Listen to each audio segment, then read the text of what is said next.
السلام عليكم ورحمة الله وبركاته. إن الحمد لله نحمده ونستعينه ونؤمن به ونتوكل عليه ونعوذ بالله من شرور أنفسنا ومن سيئات أعمالنا. من يهده الله فلا مضل له ومن يضلل فلا هادي له.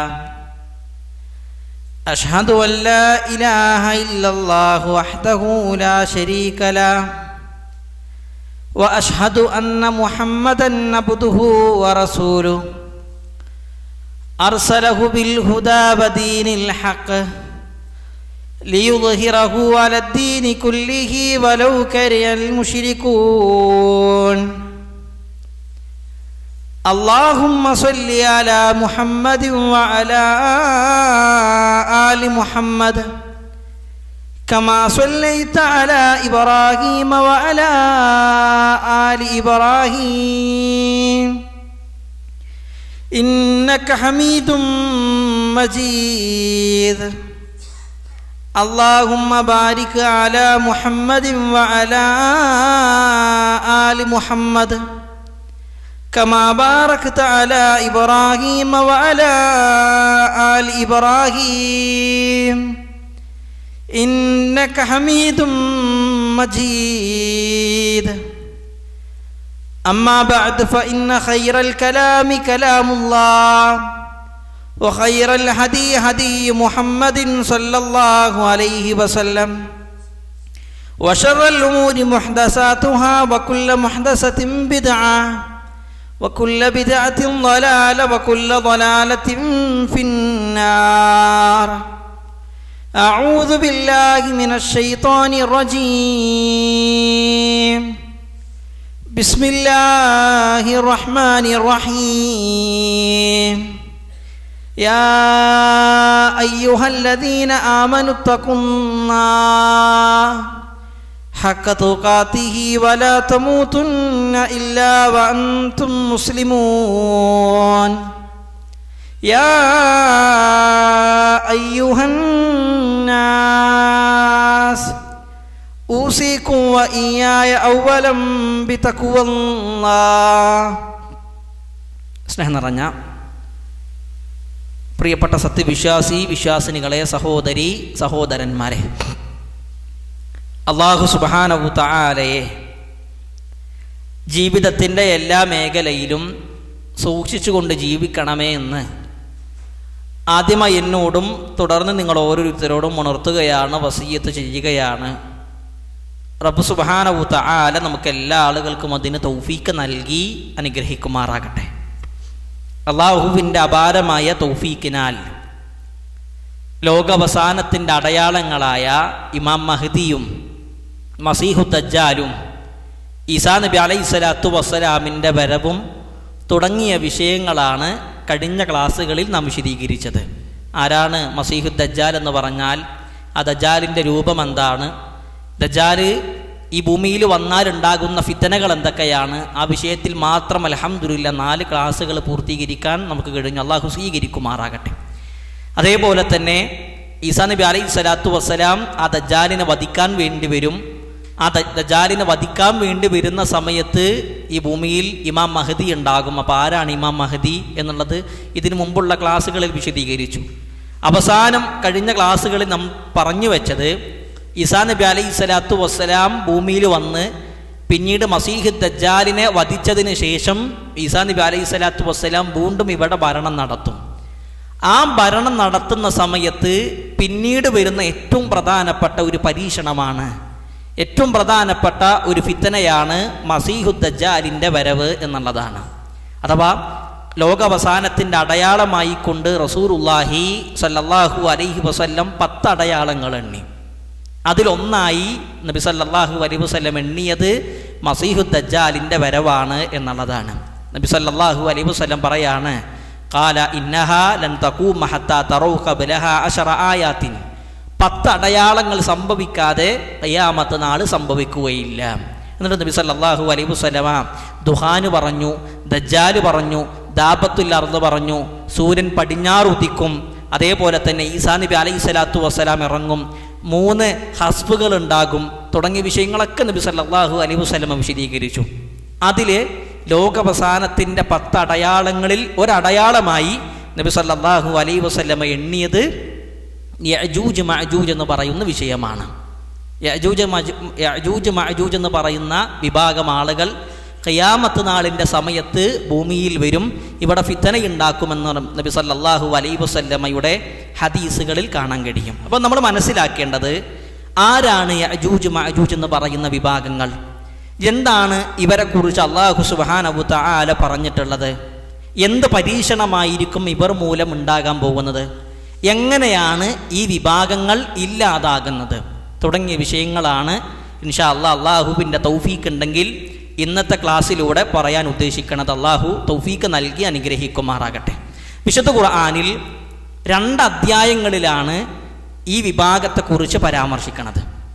യഅജൂജ് മഅജൂജ് എന്ന് പറയുന്ന വിഭാഗങ്ങളെ പരാമർശിക്കുന്നത് വിശുദ്ധ ഖുർആനിൽ 2 അധ്യായങ്ങളിലാണ്. വിശുദ്ധ ഖുർആൻ സൂറത്ത് അംബിയാഇൻ്റെ 96-ാമത്തെ ആയത്തിൽ, ശരിക്കും ശ്രദ്ധിക്കണേ, വിശുദ്ധ ഖുർആൻ സൂറത്ത് അംബിയാഇൻ്റെ 96-ാമത്തെ ആയത്തിൽ അല്ലാഹു സുബ്ഹാനഹു തആല പറയാണ്, ഹത്താ ഇദാ ഫുതിഹത് യഅജൂജു വമഅജൂജു വഹും മിൻ കുല്ലി ഹദബിൻ യൻസിലൂൻ.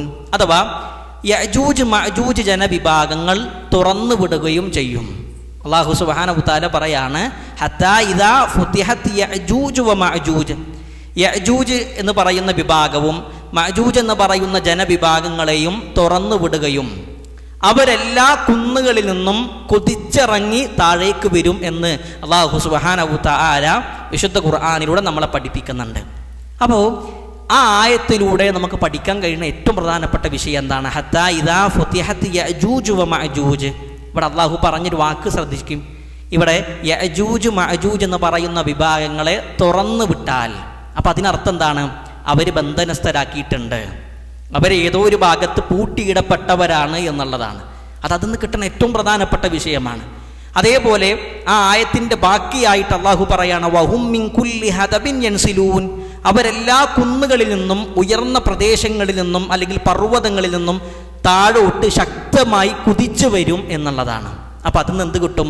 അവർ പർവ്വതങ്ങൾക്കപ്പുറത്താണ് എന്നുള്ളതും കിട്ടും, ഉയർന്നൊരു ഭാഗത്താണ് എന്നുള്ളതും. അപ്പോൾ ഈ ആയത്തിൽ നിന്ന് നമുക്ക് കിട്ടുന്ന 2 പാഠങ്ങളാണ്. യഅജൂജ് മഅജൂജ് എന്ന് പറയുന്ന വിഭാഗങ്ങൾ ബന്ധനസ്ഥരാക്കപ്പെട്ടിട്ടുണ്ട്, അവർ പൂട്ടിയിടപ്പെട്ട വിഭാഗമാണ്. അതേപോലെ തന്നെ അവർ പൂട്ടിയിട്ടിട്ടുള്ളത് ഒരു ഉയർന്ന ഭാഗത്താണ് എന്ന് ഈ ആയത്തിലൂടെ 2 കാര്യങ്ങളായി നമുക്ക് കിട്ടും. സ്വാഭാവികമാണ്, നമുക്ക് സംശയം ഉണ്ടാകും, ആരാണ് ഈ വിഭാഗത്തെ ബന്ധനസ്ഥരാക്കിയിട്ടുള്ളത്, അല്ലെങ്കിൽ ഈ വിഭാഗത്തെ പൂട്ടിയിട്ടത് ആരാണ്? നമുക്ക് വിശുദ്ധ ഖുർആനിൽ തന്നെ കാണാൻ കഴിയും, അത് മഹാനായ ദുൽഖർനൈൻ റഹ്മത്തുള്ളാഹിയാണ്. ഇസ്ലാമിക ചരിത്രത്തിൽ മുമ്പുണ്ടായിരുന്ന ദുൽഖർനൈൻ ചക്രവർത്തി എന്ന് പറയുന്ന ഭരണാധികാരിയാണ് ആ വിഭാഗത്തെ പൂട്ടിയിട്ടിട്ടുള്ളത്. നമുക്ക് റസൂലുള്ളാഹി സ്വല്ലല്ലാഹു അലൈഹി വസല്ലമൻ്റെ ചരിത്രം വായിക്കുമ്പോൾ കാണാൻ കഴിയുന്ന ഏറ്റവും പ്രധാനപ്പെട്ട ഒരു വിഷയമാണ്, മക്കക്കാരായ ആളുകൾ റസൂലുള്ളാഹി സ്വല്ലല്ലാഹു അലൈഹി വസല്ലമയെ പരാജയപ്പെടുത്താൻ വേണ്ടി പല രൂപത്തിലും നബിയെ പരാജയപ്പെടുത്താൻ അവർ നോക്കുന്നുണ്ട്.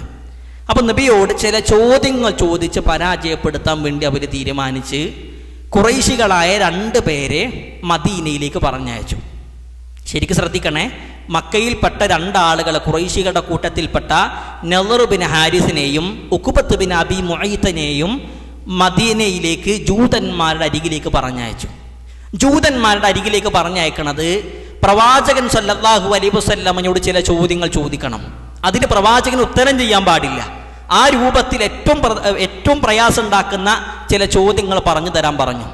അതിൽ ഈ ജൂതന്മാരായ ആളുകൾ പറഞ്ഞു കൊടുത്ത 3 ചോദ്യങ്ങളുണ്ട്. ഒന്നാമത്തെ ചോദ്യം അവർ പറഞ്ഞത്, നബി സല്ലല്ലാഹു അലൈഹി വസല്ലമയോട് നിങ്ങൾ ചോദിക്കണം, 1-ാം നൂറ്റാണ്ടിൽ ഹിജറ ചെയ്ത് നാടുവിട്ട ഒരു പറ്റം യുവാക്കളാരാണ്? രണ്ടാമത് നിങ്ങൾ ചോദിക്കണം, മശരിക്കും മഗ്രിബും യാത്ര ചെയ്ത ഭരണാധികാരി ആരാണ്?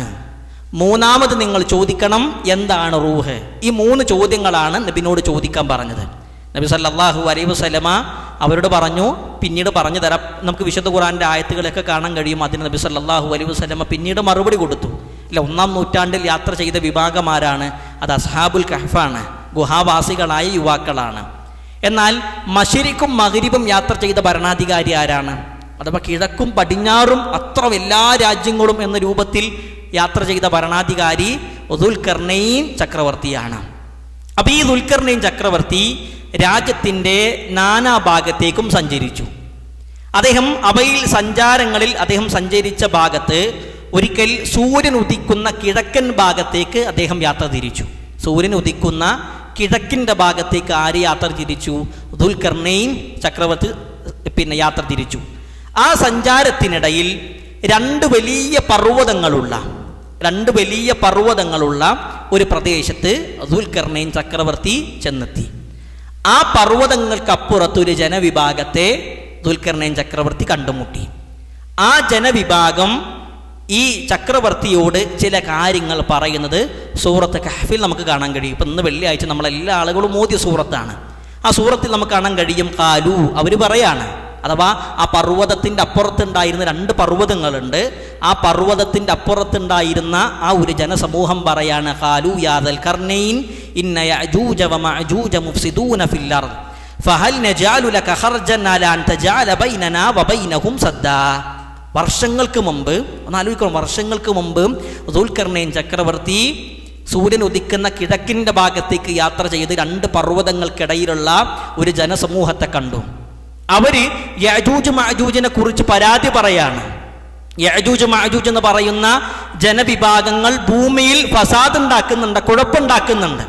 അതുകൊണ്ട് ഞങ്ങൾക്കും അവർക്കും ഇടയിൽ ഫഹൽ നജഅലു ലക ഖർജൻ അലാ അൻ തജഅല ബൈനനാ വബൈനഹും സദ്ദാ, അവർക്കും ഞങ്ങൾക്കും ഇടയിൽ ഒരു മതിൽ അല്ലെങ്കിൽ ഒരു വലിയ രൂപത്തിലുള്ള ഒരു മറ നിങ്ങൾ ഞങ്ങൾക്ക് വേണ്ടി നിർമ്മിച്ചു തരണം എന്ന് ആ ജനവിഭാഗം ആരോട് പറയാണ്?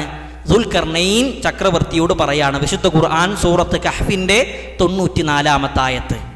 എന്നിട്ട് അവരതിന് പറയുന്നുണ്ട്, ഇനി അതിന് വേണമെങ്കിൽ നിങ്ങൾക്ക് ഞങ്ങൾ വേണമെങ്കിൽ കരം നൽകാം, നികുതി നൽകാം, അതിന് പണം നൽകാനൊക്കെ ഞങ്ങൾ തയ്യാറാണ്. നിങ്ങൾ എന്ത് ചെയ്യണം? അവർക്കും ഞങ്ങൾക്കും കാരണം വല്ലാത്ത ഫിത്തനയാണ് അവരോട് ഉണ്ടാക്കുന്നത്. എന്താണ് അവരുണ്ടാക്കുന്ന ഫിത്തനകൾ എന്നൊക്കെ ഞാൻ വിശദീകരിക്കുന്നുണ്ട്. അപ്പോൾ ഈ ദുൽഖർനൈൻ ചക്രവർത്തിയോട് പറയാണ്, അവർക്കും ഞങ്ങൾക്കും ഇടയിൽ ഒരു വലിയ ഒരു മതിൽ നിങ്ങൾ ഉണ്ടാക്കി തരണം, അതിന് വേണമെങ്കിൽ പണം നൽകാനും ഞങ്ങൾ തയ്യാറാണ്. 95-ാമത്തെ ആയത്തിൽ ദുൽഖർനൈൻ ചക്രവർത്തി അവരോട് പറയാണ്, കാലമാ മക്കന്നി ഫീഹി റബ്ബി ഖൈറുൻ ഫഅഈനൂനി ബിഖുവത്തിൻ അജഅൽ ബൈനകും വബൈനഹും റദ്മാ. നിങ്ങൾ എന്ത് ചെയ്യണ്ട, എന്നെ സമ്പത്ത് നൽകിയിട്ടൊന്നും സഹായിക്കണ്ട. കാരണം നിങ്ങൾ എനിക്ക് നൽകുന്ന കൂലിയോ നികുതിയേക്കാൾ അതിനേക്കാൾ ഉത്തമമായ രാജാധിപത്യം റബ്ബ് എനിക്ക് നൽകിയിട്ടുണ്ട്. അതുകൊണ്ട് നിങ്ങൾ എന്ത് ചെയ്യണം? ശാരീരികപരമായി എന്നെ സഹായിക്കണം. എന്നിട്ട് ആ ആയത്തിൻ്റെ ബാക്കി കാണാൻ കഴിയും. ദുൽഖർനൈൻ ചക്രവർത്തി അവരോട് പറയാണ്, നിങ്ങൾ ഇരുമ്പിൻ്റെ കട്ടകൾ കൊണ്ടുവരണം, വലിയ ഇരുമ്പിൻ്റെ കട്ടകൾ. ആ ഇരുമ്പിൻ്റെ കട്ടകൾ കൊണ്ടുവന്ന് അതിനിടയിലേക്ക് ഉരുക്കിയ ചെമ്പൊടിത്ത് ശക്തമായ ഒരു മതിൽ നിർമ്മിച്ചു. ഈ രണ്ട് ഇരുമ്പിൻ്റെ കട്ട കൊണ്ടുവന്ന് അതിനിടയിലേക്ക് ചെമ്പുരുക്കിയിട്ട് അതൊഴിച്ച് വലിയ ശക്തമായ ഒരു മതിൽ അദ്ദേഹം നിർമ്മിച്ചു. അവസാനം പർവ്വതങ്ങളുടെ ശിഖിരങ്ങൾ ഒന്നിക്കുമാറ് വലിപ്പത്തിലുണ്ടാക്കി. അഥവാ രണ്ട് പർവ്വതത്തിൻ്റെയും മേൽഭാഗം ഒരേ ലെവലിൽ വരുന്ന രൂപത്തിൽ അത്ര വലിയ മതിൽ ആരുണ്ടാക്കി കൊടുത്തു? ദുൽഖർനൈൻ ചക്രവർത്തി. അപ്പോൾ ദുൽഖർനൈൻ ചക്രവർത്തിൻ്റെ കാലഘട്ടത്തിൽ ആരുണ്ട്? യഅജൂജ് മഅജൂജ് ഉണ്ട്. അവർ ഖിയാമത്ത് നാളിൻ്റെ സമയത്ത് മാത്രം വരുന്ന വിഭാഗമല്ല, അതിനു മുമ്പ് തന്നെ അവരുണ്ട്. അവർ വലിയ ഫസാദ് ഉണ്ടാക്കിയപ്പോൾ ആ ജനവിഭാഗത്തിലെ ആളുകൾ, വലിയ രണ്ട് പർവ്വതങ്ങൾക്കിടയിൽ താമസിച്ചിരുന്ന ജനവിഭാഗത്തിലെ ആളുകൾ പരാതി പറഞ്ഞതിൻ്റെ അടിസ്ഥാനത്തിൽ ദുൽഖർനൈൻ ചക്രവർത്തി ഒരു വലിയ മതിൽ, ഒരു വലിയ ആ രണ്ട് പർവ്വതങ്ങളുടെ ശിഖരങ്ങൾ തമ്മിൽ ഒരേ ലെവലിൽ വരുമാറ് വലിയ ഒരു പർവ്വതം ഇരുമ്പിൻ്റെ കട്ടകൾ കൊണ്ടുവന്ന് ചെമ്പുരുക്കി അതിനിടയിൽ ഒഴിച്ച് വലിയ ഒരു മതിൽ മഹാനായ ദുൽഖർനൈൻ ചക്രവർത്തി ഉണ്ടാക്കി. സൂറത്ത് കഹ്ഫിൻ്റെ 97-ാമത്തെ ആയത്തിൽ കാണാൻ കഴിയും, ഫമസ്തതാഉ അയ്യദ്ഹറൂഹു വമസ്തതാഹു ലഹു നഖബാ. ഈ യഅജൂജ് മഅജൂജ് എന്ന് പറയുന്ന ജനവിഭാഗത്തിന് അത് ചാടിക്കടക്കാൻ കഴിയില്ല. ഈ മതിലില്ലേ, ഈ മതിൽ അവർക്ക് എന്ത് ചെയ്യാൻ കഴിയില്ല? ചാടിക്കടക്കാനോ അതിന് തുളയിടാനോ ദ്വാരമിടാനോ അവർക്ക് കഴിയില്ല. ഒന്ന് ആലോചിച്ച് നോക്കണേ, ഈ ജനവിഭാഗത്തെ ആ മലകൾക്കിടയിൽ തന്നെ അദ്ദേഹം ബന്ധിപ്പിച്ചു. ഇനി ആ മതിൽ ചാടി അവർക്ക് പുറത്തേക്ക് വരാൻ ഒന്ന് മുമ്പിലേക്ക് കയറിയിരിക്കണേ.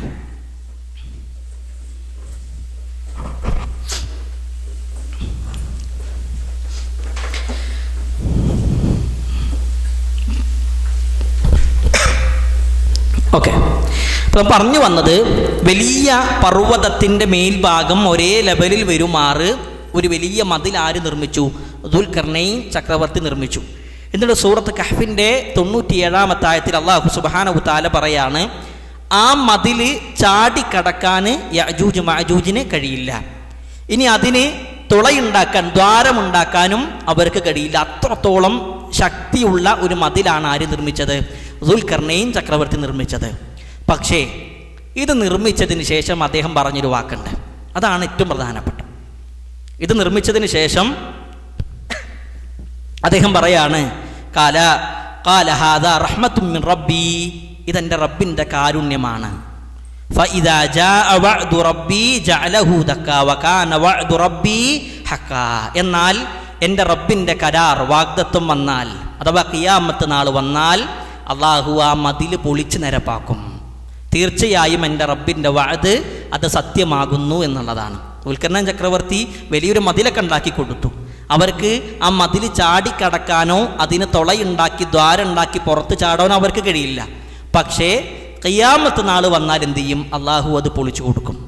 പൊളിച്ചു കൊടുത്ത് പിന്നീട് എന്ത് ചെയ്യും? ഈ യഅജൂജ് മഅജൂജ് എന്ന് പറയുന്ന ജനവിഭാഗം ഭൂമിയിലേക്ക് വരും, മറ്റുള്ള ജനങ്ങളിലേക്ക് വരും. അത് അള്ളാഹുവിൻ്റെ വാഗ്ദാനമാണ്, അള്ളാഹുവിൻ്റെ വഅദാണ്. അള്ളാഹുവിൻ്റെ വഅദ് അത് സത്യമാകുന്നു എന്നുള്ളതാണ്. അള്ളാഹു സുബ്ഹാനഹു തആല ഏറ്റവും പ്രധാനമായി കൊണ്ടും പിന്നീട് സൂറത്ത് കഹ്ഫിൻ്റെ 99-ാമത്തെ ആയത്തിൽ പറയാണ്, വതറക്നാ ബഅദഹും യൗമൈദിൻ യമൂജു ഫീ ബഅദിൻ വനുഫിഖ ഫിസ്സൂരി ഫജമഅനാഹും ജംആ. അതാ അള്ളാഹുവിൻ്റെ സത്യവാഗ്ദാനം വന്നു പുലരുന്ന ആ ദിവസം അവരിൽ ചിലരെ മറ്റു ചിലരിലേക്ക് നാം തുറന്നുവിടുമെന്ന് അള്ളാഹു സുബ്ഹാനഹു തആല പറഞ്ഞിട്ടുണ്ട്. അപ്പോൾ ഈ യഅജൂജ് മഅജൂജ് എന്ന് പറയുന്ന ജനവിഭാഗം ഇപ്പോൾ എന്താണ്? ബന്ധനസ്ഥരാക്കപ്പെട്ടിട്ടുണ്ട്, പൂട്ടിയിടപ്പെട്ടിട്ടുണ്ട്. ഇനി എപ്പോഴാണ് അവർ പുറത്തേക്ക് വരിക? അത് ഖിയാമത്ത് നാളിൻ്റെ സമയത്താണ് അവർ പുറത്തേക്ക് വരിക. സ്വാഭാവികമാണ്, സംശയം ഉണ്ടാകും, അവരിപ്പോൾ എവിടെയുള്ളത്? ഈ യഅജൂജ് മഅജൂജ് എന്ന് പറയുന്ന ജനവിഭാഗം എവിടെയാണുള്ളത്? നമുക്ക് നേരത്തെ സൂചിപ്പിച്ചു, ദുൽഖർനൈൻ ചക്രവർത്തി സൂര്യൻ ഉദിക്കുന്ന കിഴക്കൻ്റെ ഭാഗത്തേക്ക് സഞ്ചരിച്ചപ്പോൾ എന്നുള്ളതാണ്. എന്നാൽ അപ്പോൾ കിഴക്ക് ഭാഗത്ത് ഏതോ ഒരു ഭാഗത്താണ് അവരുള്ളത്. എന്നാൽ വ്യക്തമായിക്കൊണ്ട് ഒരു രാജ്യം പറയാനോ ഒരു നാട് പറയാനോ ഒരു പ്രദേശം പറയാനോ ഒരാൾക്കും സാധിക്കില്ല. വ്യക്തമായിട്ട് എന്ത് ചെയ്തിട്ടില്ല? ഇന്ന രാജ്യത്തിലെ ഇന്ന പ്രദേശത്തെ ഇന്ന ഭാഗത്തായിരിക്കും യഅജൂജ് മഅജൂജ് ഉണ്ടാകുക എന്ന് ഒരു ഹദീസിലും വ്യക്തമായിട്ട് പറഞ്ഞിട്ടില്ല. അല്ലാഹു അഅല, നമുക്കറിയില്ല. എന്നാൽ ചില ആളുകളൊക്കെ എന്ത് പറയാറുണ്ട്? ചൈനയിലുള്ള വൻമതിലിൻ്റെ ഭാഗത്താണെന്നൊക്കെ ചില ആളുകൾ പറയാറുണ്ട്. മഹാനായ ഇബ്നു ഉസൈമീൻ റഹ്മത്തുള്ളാഹി പോലെ, അതേപോലെ തന്നെ ഇന്ന് ജീവിച്ചിരിക്കുന്ന കുവൈത്തിൽ അറിയപ്പെട്ട പണ്ഡിതൻ ഉസ്മാനുൽ ഖമീസ് ഹഫിളഹുള്ളാഹി പോലെയുള്ള ആളുകളൊക്കെ പറഞ്ഞു, നമുക്കൊരിക്കലും അങ്ങനെ പറയാൻ പാടില്ല. ചൈനൻ്റെ ഭാഗത്ത് ഇന്നാലിൻ്റെ ഭാഗത്ത് ഉണ്ടാകും എന്ന് നമുക്ക് എന്ത് ചെയ്യാൻ കഴിയില്ല? വ്യക്തമായി കൊണ്ട് പറയാൻ നമുക്ക് കഴിയില്ല. കാരണം അങ്ങനെ എന്ത് ചെയ്തിട്ടില്ല? ഒരു വ്യക്തമായ തെളിവ് ആ വിഷയത്തിൽ വന്നിട്ടില്ല. അപ്പോൾ അവരെന്ത് ചെയ്യുന്നുണ്ട്? ഇപ്പോഴും ജീവിച്ചിരിക്കുന്നുണ്ട്. അതേപോലെ ഉണ്ടാകുന്നൊരു സംശയമാണ്, അവർ മനുഷ്യരാണോ അതല്ല വേറെ ഏതെങ്കിലും ജനവിഭാഗമാണോ? മനുഷ്യ വിഭാഗത്തിൽപ്പെട്ട ആളുകളാണോ അതല്ല ഏതെങ്കിലും മറ്റൊരു ജനവിഭാഗത്തിൽപ്പെട്ട ആളുകളാണോ? യാതൊരു സംശയവും വേണ്ട, അവർ മനുഷ്യ വിഭാഗത്തിൽപ്പെട്ട ആളുകൾ തന്നെയാണ്. അവർ മനുഷ്യ വിഭാഗത്തിൽപ്പെട്ട ആളുകൾ തന്നെയാണെന്ന് സ്വഹീഹായ ഹദീസുകൾ നമുക്ക് കാണാൻ കഴിയും. അബൂ സഈദുൽ ഖുദരി റളിയല്ലാഹു അൻഹു നിവേദനം ചെയ്യുന്ന, ഇമാം ബുഖാരി റഹ്മത്തുള്ളാഹി റിപ്പോർട്ട് ചെയ്യുന്ന ഹദീസിൽ കാണാൻ കഴിയും, യഖൂലുല്ലാഹു തആല, അല്ലാഹു സുബ്ഹാനഹു തആല പറയാണ്, യാ ആദം, ഏ ആദമേ. അപ്പോൾ ആദം നബി അലൈഹി സ്വലാത്തു വസ്സലാം അതിന് മറുപടി കൊടുക്കുകയാണ്, ലബ്ബൈക വസഅദൈക വഖൈറും ഫി യദൈക. ആദം നബി അലൈഹി സ്വലാത്തു വസ്സലാം അതിന് മറുപടി കൊടുത്തു, റബ്ബേ. അദ്ദേഹം അതിന് ഉത്തരം ചെയ്തിട്ട് പറയാണ്, എല്ലാ ഖൈറും നിന്റെ കയ്യിലാണ്. എന്നിട്ട് അല്ലാഹു സുബ്ഹാനഹു തആല പറയാണ്, അഖ്രിജ് ബഅസന്നാർ വഖാല വമാ ബഅസുന്നാർ. ആദം നബി അലൈഹി സ്വലാത്തു വസ്സലാമിനോട് പറയാണ്, നരകത്തിലേക്കുള്ള ആളുകളെ, നിന്റെ സന്താനങ്ങളിൽപ്പെട്ട ആളുകളെ നീ പുറത്തേക്ക് കൊണ്ടുവാ എന്ന് അല്ലാഹു സുബ്ഹാനഹു തആല പറയാണ്. നരകത്തിലേക്കുള്ള ആളുകളെ, നിന്റെ സന്താനത്തിൽപ്പെട്ട ആളുകളെ നീ പുറത്തേക്ക് കൊണ്ടുപോകാന്ന് ആരോട് പറയാണ്? ആദം നബി അലൈഹി സ്വലാത്തു വസ്സലാമിനോട് അള്ളാഹു പറയാണ്. അപ്പോൾ ആദം നബി തിരിച്ചു ചോദിക്കുന്നുണ്ട്, നരകത്തിലേക്കുള്ള ആളുകൾ അതെന്താണ്, അല്ലെങ്കിൽ അതെത്രയാണ് എന്ന രൂപത്തിൽ ആദം നബി അലൈഹി സ്വലാത്തു വസ്സലാം ചോദിക്കുമ്പോൾ അതിന് അല്ലാഹു സുബ്ഹാനഹു തആല കൊടുക്കുന്ന മറുപടി, മിൻ കുല്ലി അൽഫിൻ തിസ്അമിഅത്തിൻ വതിസ്അതൻ വതിസ്ഈന ഫഇൻദഹു യശീബു സഗീറു വതളഉ കുല്ല ദാതി ഹംലിൻ ഹംലഹാ. അഥവാ എല്ലാ 1000-ൽ നിന്നും 999 പേര് നരകത്തിലാണ്. 1000 പേരുണ്ടെങ്കിൽ അതിൽ 999 പേരും നരകത്തിലാണ്. എന്നിട്ട് ഹദീസിൽ കാണാൻ കഴിയും ആ സമയത്ത് എന്ത് ചെയ്യും? ചെറിയ കുട്ടികൾ വൃദ്ധന്മാരായിട്ട് പോകും. ഗർഭിണികളായ ആളുകൾ, ഗർഭിണികളായ സ്ത്രീകൾ ആ ഖിയാമത്ത് നാളിൻ്റെ സമയത്ത് ഭയാനകത കൊണ്ട് പ്രസവിച്ചു പോകും. അപ്പം നബി സല്ലല്ലാഹു അലൈഹി വസല്ലമയോട് സ്വഹാബത്ത് ചോദിക്കുന്നുണ്ട്, നബിയെ 1000 പേരിൽ 999 പേരും നരകത്തിലാണ്, ഒരാളാണ് സ്വർഗത്തിലെ. അപ്പം ആ ഒരാൾ ആരാണ് നബിയെ? ആ ഒരു വിഭാഗം ആരാണ്? അതിന് നബി സല്ലല്ലാഹു അലൈഹി വസല്ലമ കൊടുത്ത മറുപടി, അബ്ശിറു, നിങ്ങൾ സന്തോഷിക്കുക. ഫഇന്ന മിൻകും റജുലൻ വമിൻ യഅജൂജ വമഅജൂജ അൽഫ. ആ ഒരാളാരാന്നറിയോ? അത് നിങ്ങളുടെ കൂട്ടത്തിൽപ്പെട്ട ആളായിരിക്കും. അഥവാ പ്രവാചകൻ സല്ലല്ലാഹു അലൈഹി വസല്ലമയുടെ സമൂഹത്തിൽപ്പെട്ട ആളായിരിക്കും ആ ഒരു വിഭാഗം.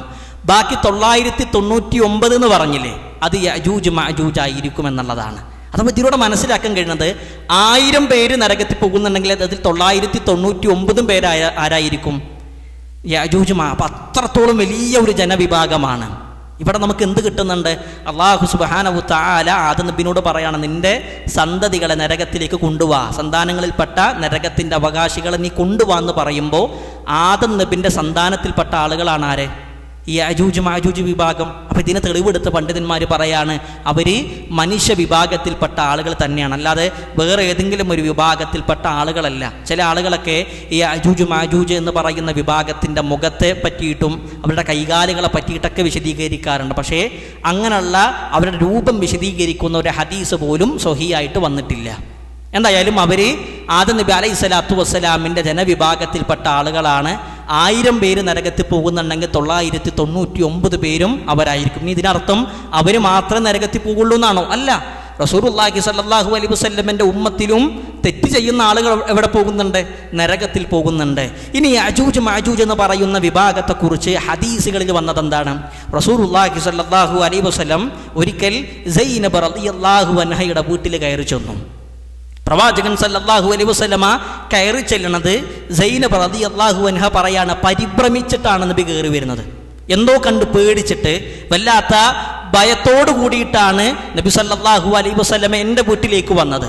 എന്നിട്ട് പ്രവാചകൻ സല്ലല്ലാഹു അലൈഹി വസല്ലം പറയാണ്, ലാ ഇലാഹ ഇല്ലല്ലാഹ്, അല്ലാഹു അല്ലാതെ ആരാധനക്കർഹനായി മറ്റാരുമില്ല. എന്നിട്ട് നബി സല്ലല്ലാഹു അലൈഹി വസല്ലം പറയാണ്, പിന്നെ സമീപസ്ഥമായ ഒരു ഷർറ് കൊണ്ട് അറബികൾക്ക് ഇതാ നാശം, വൈലുൻ എന്നാണ് നബി ആരംഭിക്കുന്നത് തന്നെ. വൈലുൻ, നാശം, ലിൽ അറബി, അറബികളായ ആളുകൾക്ക് നാശം. കാരണം സമീപസ്ഥമായ ഒരു ഷർറ്, ഒരു തിന്മ അവർക്ക് അടുത്തെത്തിയിട്ടുണ്ട്, അവർക്ക് നാശമാണ്, അറബികൾക്ക് നാശമാണെന്ന് നബി സല്ലല്ലാഹു അലൈഹി വസല്ലം പറയുന്നുണ്ട്. പ്രവാചകൻ പറയാണ്, എന്താണ് ആ നാശം? അഥവാ ഈ യഅജൂജ് മഅജൂജ് എന്ന് പറയുന്ന ജനവിഭാഗത്തെ ബന്ധിപ്പിച്ചിട്ടുള്ള മലയില്ലേ, ആ ഒരു വലിയ ഒരു പർവ്വതം, ആ പർവ്വതത്തിന്, ആ മതിലിന് ചെറിയ ഒരു ദ്വാരമുണ്ടായിട്ടുണ്ട് എന്നുള്ളതാണ്. എന്നിട്ട് നബി സല്ലല്ലാഹു അലൈഹി വസല്ലമ റസൂലുള്ളാഹിന്റെ തള്ളം വിരലും അതേപോലെ തന്നെ ചൂണ്ടുവിരലും ഇങ്ങനെ കാണിച്ചു കൊടുത്തു. ഇങ്ങനെ കാണിച്ചു കൊടുത്തിട്ട് ഈ വലുപ്പത്തിൽ എന്തുണ്ടായിട്ടുണ്ട്? ആ മതിലിന് ഒരു ദ്വാരമുണ്ടായിട്ടുണ്ട്, അറബികൾക്ക് നാശമെന്ന് റസൂലുള്ളാഹി സല്ലല്ലാഹു അലൈഹി. അഥവാ എന്തായിട്ടുണ്ട്? ഖിയാമത്ത് നാൾ അടുത്തിട്ടുണ്ട്. എപ്പോഴാണ് ഈ യഅജൂജ് മഅജൂജ് പുറത്തേക്ക് വരിക? അത് ഖിയാമത്ത് നാളിൻ്റെ സമയത്താണ്.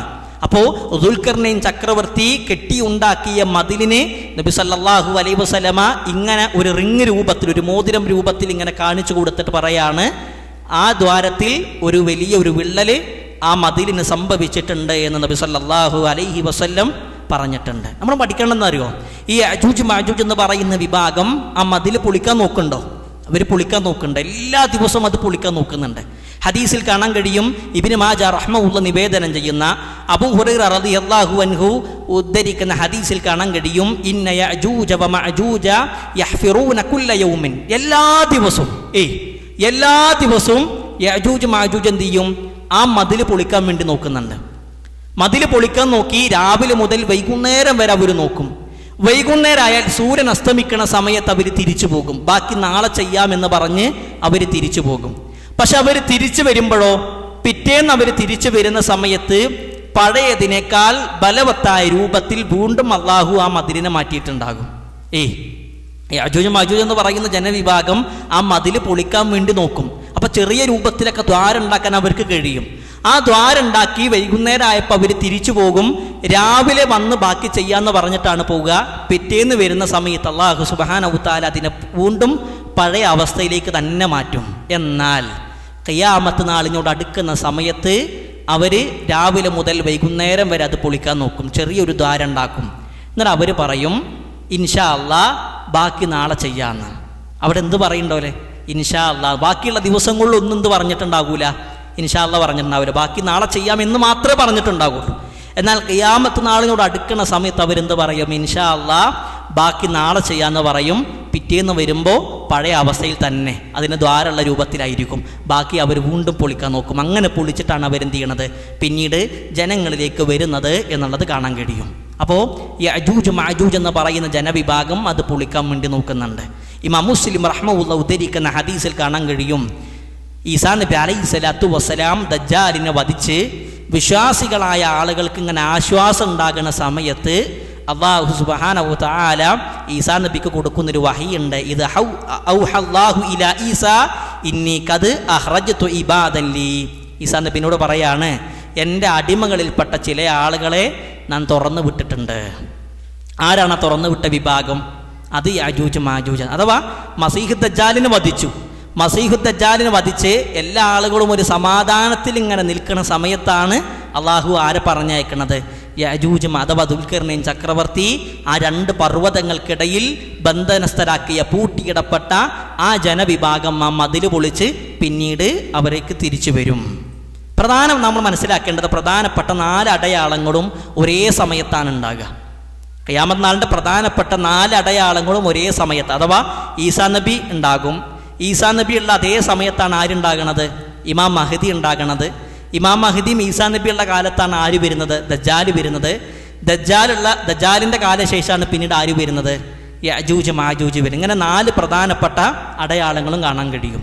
അപ്പോൾ ഈ ജനവിഭാഗം ജനങ്ങൾക്കിടയിലേക്ക് ഇറങ്ങുമ്പോൾ അവരെ തടുക്കാൻ കഴിയും ആർക്കെങ്കിലും? അതും അല്ലാഹു സുബ്ഹാനഹു തആല തന്നെ പ്രവാചകൻ സല്ലല്ലാഹു അലൈഹി വസല്ലമക്ക് വഹി അറിയിച്ചു കൊടുക്കുന്നുണ്ട്. ലാ യദാനി ലിഅഹദിൻ ബിഖിതാലിഹിം. ഒരാൾക്കും അവരെ തോൽപ്പിക്കാൻ കഴിയില്ല. ഒരാൾക്കും അവരെ പരാജയപ്പെടുത്താനോ വധിക്കാനോ കഴിയില്ല. മനുഷ്യന്മാരിൽപ്പെട്ട ഒരാൾക്കും അവരെ കീഴ്പ്പെടുത്താൻ കഴിയില്ല. ഇവിടെ നോക്കി, ഇവിടെ നമ്മൾ പ്രധാനമായി മനസ്സിലാക്കേണ്ടത് ദജ്ജാലിനെ വധിക്കണതാ? ദജ്ജാലിൻ്റെ ഫിത്തനയാണോ യഅജൂജ് മഅജൂജിൻ്റെ ഫിത്തനയാണോ ഏറ്റവും വലുത്? ഏറ്റവും പ്രധാനപ്പെട്ടത് ദജ്ജാലിൻ്റെ ഫിത്തനയാണ്. പക്ഷെ ദജ്ജാലിനെ വധിക്കണതാരാ? ഈസാ നബിയാണ്.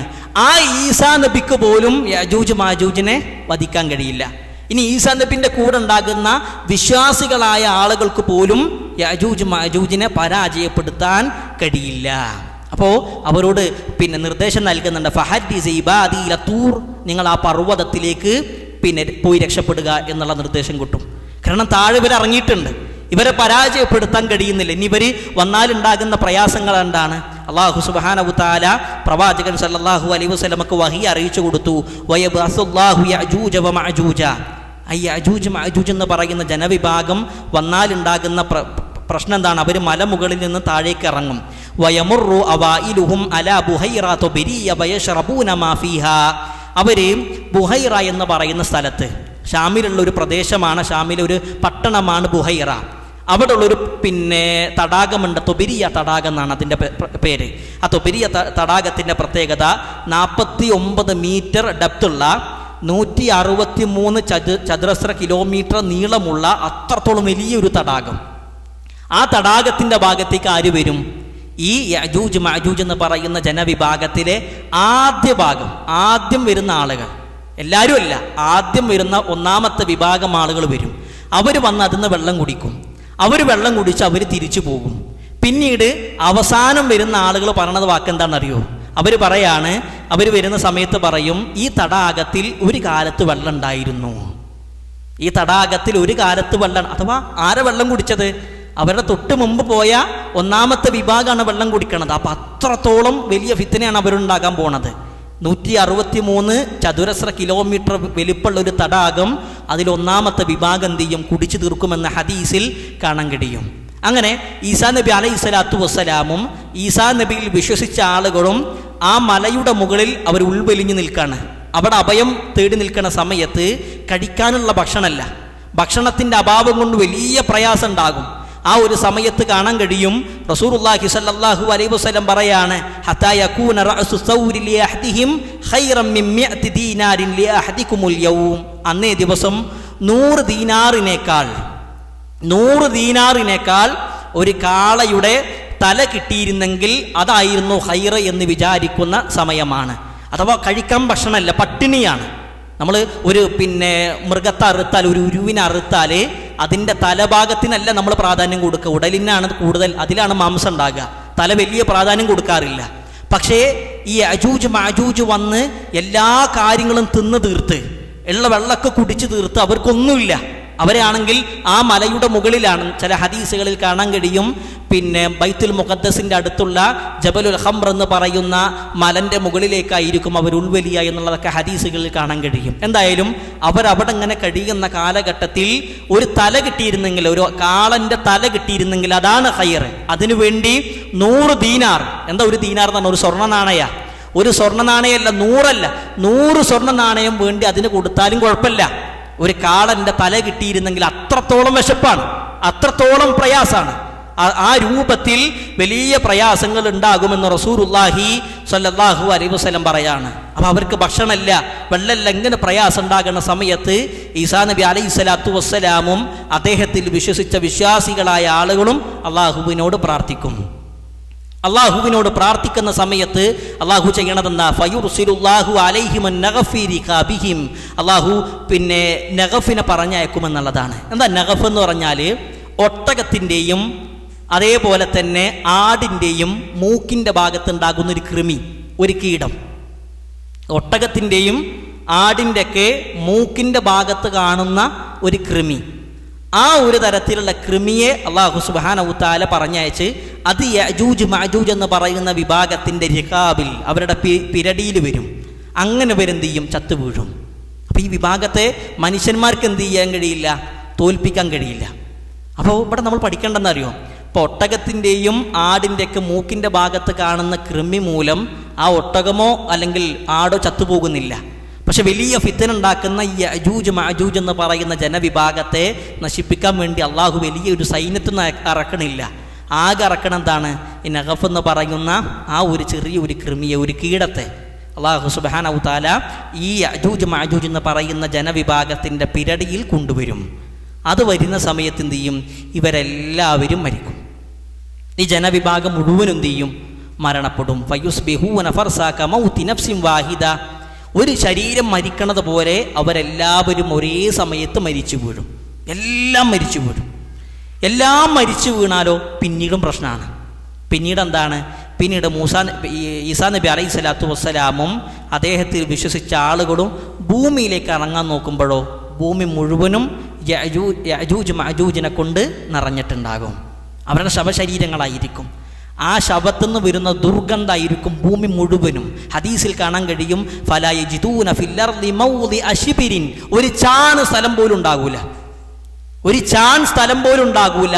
എല്ലാ ഭാഗത്തും യഅജൂജ് മഅജൂജ് എന്ന് പറയുന്ന ജനവിഭാഗത്തിൻ്റെ ശവശരീരങ്ങൾ. അപ്പം അത്രത്തോളം വലിയ ഒരു ജനാവലിയാണ് ഇല്ലേ? ശരിക്ക് ഈ യഅജൂജ് എന്ന് പറഞ്ഞ ആ പേരിൻ്റെ അർത്ഥം തന്നെ എന്താണ്? അതിനെ പണ്ഡിതന്മാർ അതിനെ വിശദീകരിച്ച് തിരമാല എന്നുള്ള, മൗജ് എന്ന് പറഞ്ഞാൽ തിരമാല എന്നുള്ള, തിരമാലകൾ കണക്ക്. തിരമാലൻ്റെ പ്രത്യേകത എന്താ? ഒന്ന് കഴിഞ്ഞാൽ അടുത്തത് വരും, ഒന്ന് കഴിഞ്ഞാൽ അടുത്തത് വരും. അതേപോലെ തന്നെ ഈ ജനവിഭാഗം ഇങ്ങനെ വന്നുകൊണ്ടിരിക്കും. അത്ര വലിയ ജനാവലിയാണ്. ഇവരെ മനുഷ്യന്മാരായ ആളുകൾക്ക് കീഴ്പ്പെടുത്താൻ കഴിയില്ല.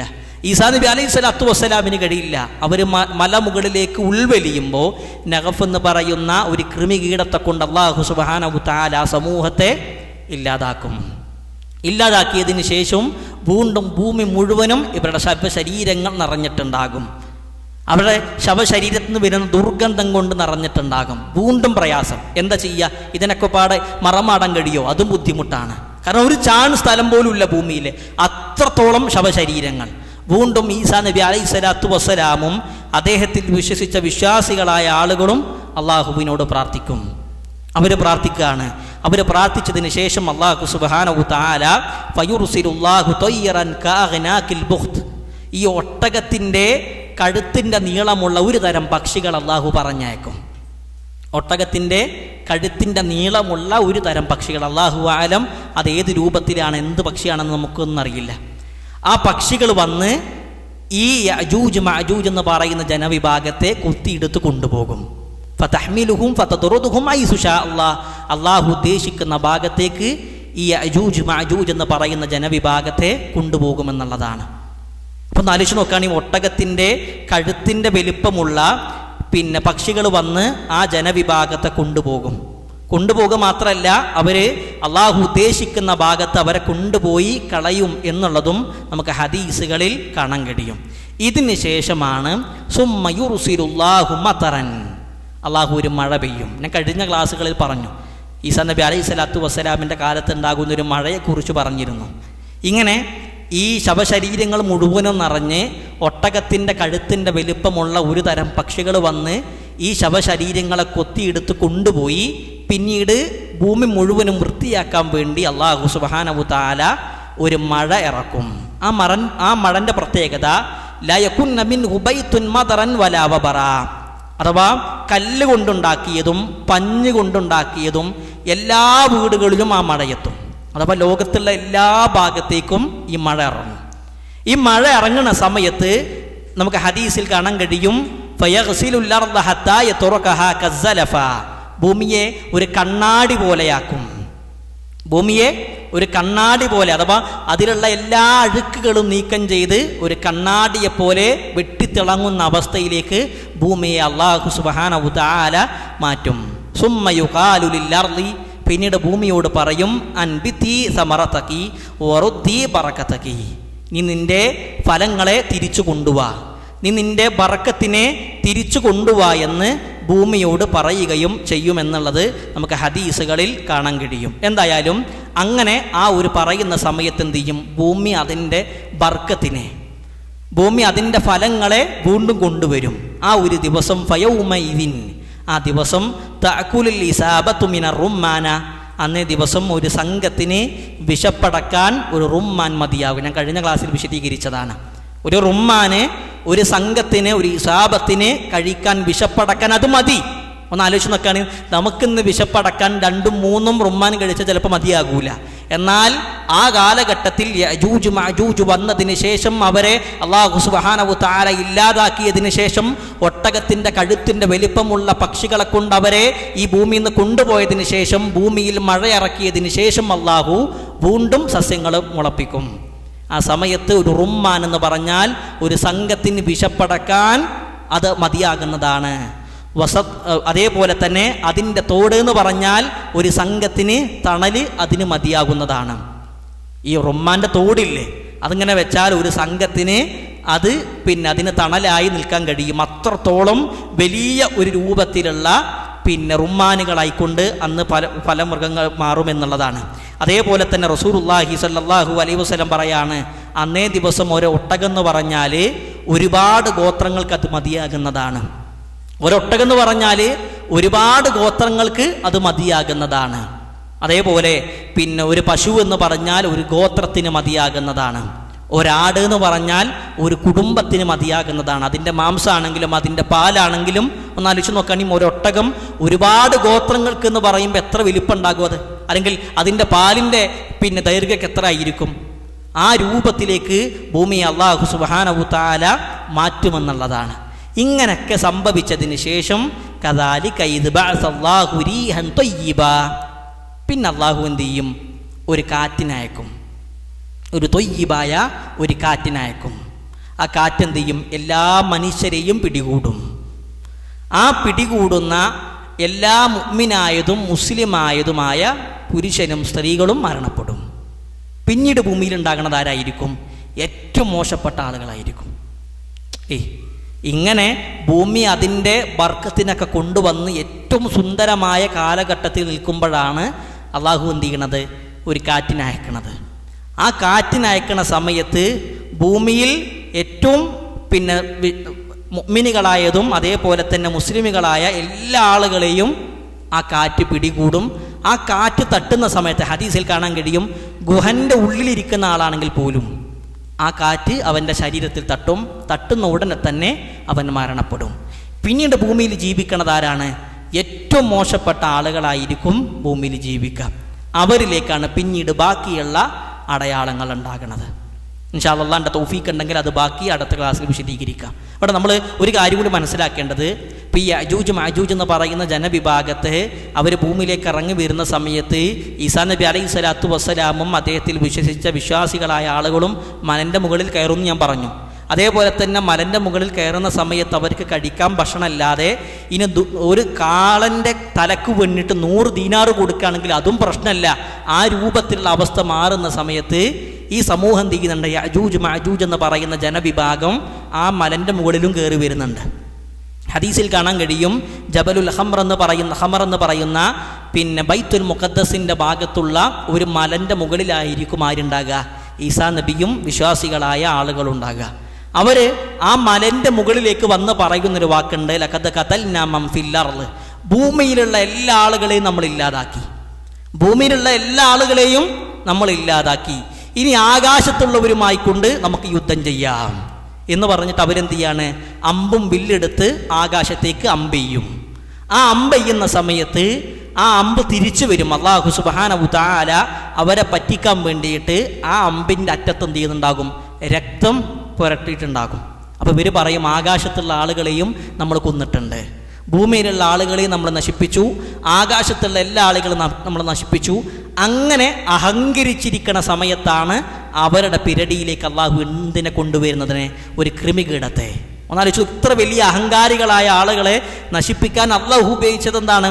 ഒരു ചെറിയൊരു ജീവിയാണെങ്കിൽ അള്ളാഹു സുബ്ഹാനഹു തആല ഇന്നല്ലാഹ അലാ കുല്ലി ഷൈഇൻ ഖദീർ, എല്ലാ കാര്യത്തിനും അള്ളാഹു സുബ്ഹാനഹു തആല കഴിവുള്ളവനാണ് എന്നുള്ളൊരു വിഷയം എപ്പോഴും നമ്മൾ ചിന്തിക്കേണ്ടതാണ്. അതുകൊണ്ട് പിന്നെ അവസാനിപ്പിക്കുകയാണ്. ഇന്ന് നമ്മൾ വിശദീകരിച്ചത് യജൂജ് മഅജൂജ് എന്ന് പറയുന്ന ജനവിഭാഗത്തെ കുറിച്ചിട്ടാണ്. അപ്പോൾ ഈ ഒരു ജനവിഭാഗം അവരുണ്ടാക്കുന്ന ഫിത്തനകൾ, ഇത് കേവലം മനുഷ്യന്മാരല്ലാത്ത വേറെ ഏതൊക്കെ വിഭാഗങ്ങളെന്നാണ് ചില ആളുകൾക്ക് വിശദീകരിക്കാറ്. പക്ഷേ ആദം നബി അലൈഹി സ്വലാത്തു വസ്സലാമിൻ്റെ സന്താന പരമ്പരയിൽപ്പെട്ട ആളുകൾ തന്നെയാണ് ഇവരാദ്യം പിന്നെ ബന്ധനസ്ഥരാക്കുന്നത് ദുൽഖർനൈൻ ചക്രവർത്തിയാണ്.